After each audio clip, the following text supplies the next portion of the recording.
You're watching Talking Points, a focus on the political scene in Lubbock and across the South Plains. Welcome back. Here's a look at some of the political headlines of the past week. Governor Greg Abbott in Lubbock Friday touting the city's good business climate amid word Leprino Foods is investing nearly $1 billion here to build and operate an 850,000 square foot mozzarella cheese and nutrition manufacturing facility. They'll process an estimated 8 million pounds of milk each day that'll be supplied by our local dairy farms. Huge windfall for them. And Leprino will need to hire nearly 600 employees before they open next summer. And downtown Lubbock about to get a little greener. City Council approving the final location and design of that new civic park we've talked about. It'll replace the old Lubbock Power and Light building on Broadway and will focus on wind and water themes. They'll build an amphitheater, food court, water feature for the kids. The idea is that this will be a gathering place and centerpiece for the heart of downtown and a new starting point for a new downtown economy. I think it's important, especially from a local government perspective, that we identify catalytic projects that support investment in downtown. And I believe the downtown park is one of those. And with that in mind, we continue our conversation with Mayor Dan Pope for 5 more good minutes. All right, Ms. Joy and Ms. Harris voted against the park project, in part because they said there was nothing included in there as far as who maintains this park after it's finished.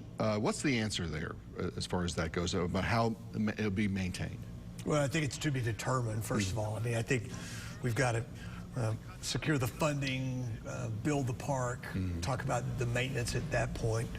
I would hope that in the fundraising effort that we can raise enough to endow the park for maintenance and maybe deferred maintenance, the kind of when you have to replace benches and those type of things. But that's a decision that's in front of us. I think long term, the city will own that responsibility, whether it's outsourced. You see sometimes in downtown business associations come together and help fund that. There are a lot of options for that, but we're not going to build it without a plan to maintain it. Yeah.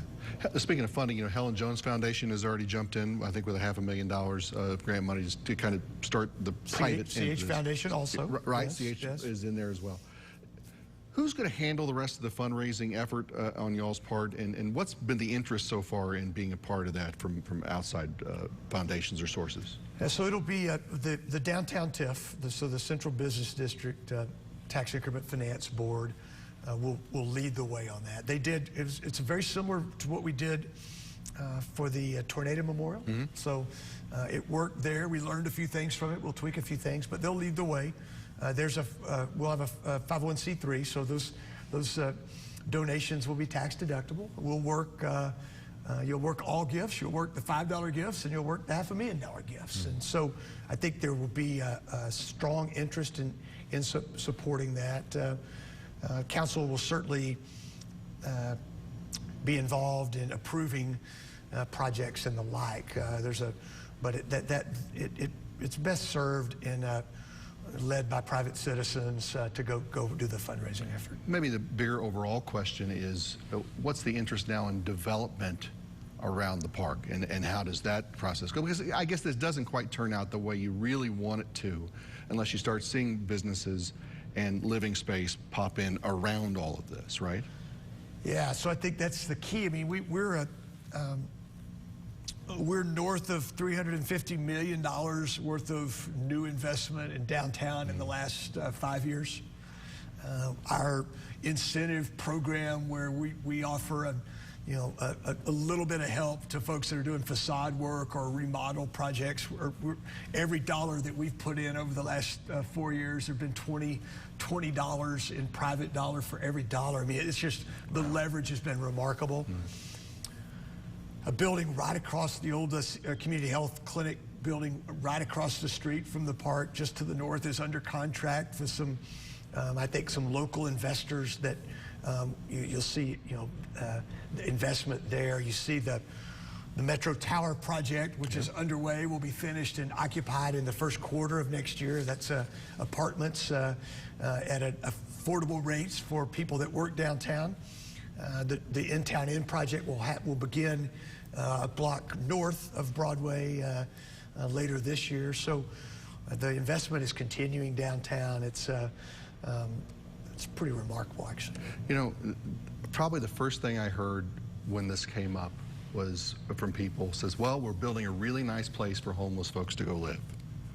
Is there a plan in place as far as keeping the area more or less just for families when they want to use it? Yeah, so that's the most common question. Right. And it's really often asked by people who aren't downtown very much. Mm-hmm. One thing we know about homelessness is that most homeless don't want to be around groups of people. So when we deal with problems with homeless, it's often late in the evenings when no one's around. We will have to patrol the park, much like we do downtown businesses. And we continue to work on homelessness. It's because of the efforts of people like Open Door and the Salvation Army, Grace Campus. Our homeless problem is not what it was several years ago, but it's a bit of like a race without a finish line. You keep working on it, and that'll be part of the plan.